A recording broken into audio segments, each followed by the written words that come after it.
வணக்கம் மக்களே, இன்றைக்கி நம்ம வீடியோவில் முருங்கைக்காயை வச்சு நம்ம இன்றைக்கி ஒரு கிரேவி பண்ண போகிறோம். வாங்க எப்படி பண்ணுறதுன்னு பார்க்கலாம்.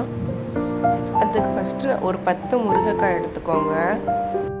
இதை நம்ம குட்டி குட்டியாக கட் பண்ணி எடுத்துக்கலாம். இந்த மாதிரி கட் பண்ணி எடுத்துக்கோங்க.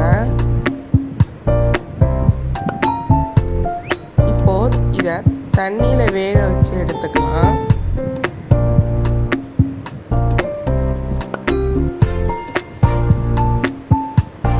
இது கூடவே கொஞ்சமாக உப்பு சேர்த்துக்கோங்க. ஒரு தட்டு போட்டு மூடிடலாம். இப்போ பாருங்க, நல்லா வெந்து வந்துடுச்சு. இப்போ ஸ்டவ் ஆஃப் பண்ணிக்கலாம்.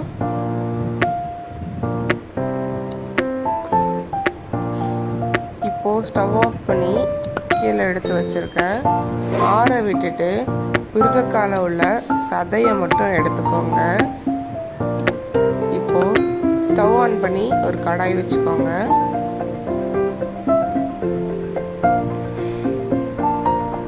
ரெண்டு டேபிள் ஸ்பூன் அளவுக்கு எண்ணெய் ஊற்றிக்கோங்க.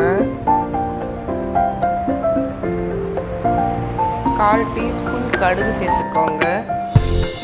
இது கூடவே ஒரு கொத்த அளவுக்கு கருவேப்பிலை சேர்த்துக்கோங்க.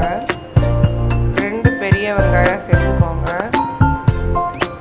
சேர்த்துட்டு நல்லா வதக்கி எடுத்துக்கோங்க. வெங்காயம் வதங்குறதுக்காக கொஞ்சமாக உப்பு சேர்த்துக்கோங்க.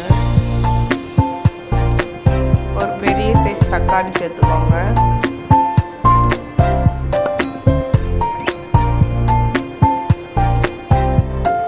வேக வச்ச முருங்கைக்காயில் உள்ள சதையை சேர்த்துக்கோங்க.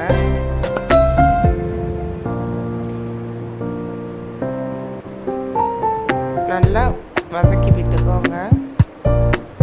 1 டேபிள் ஸ்பூன் மிளகாய்த்தூள், 1 டேபிள் ஸ்பூன் கரம் மசாலா சேர்த்து நல்லா வதக்கி எடுத்துக்கோங்க.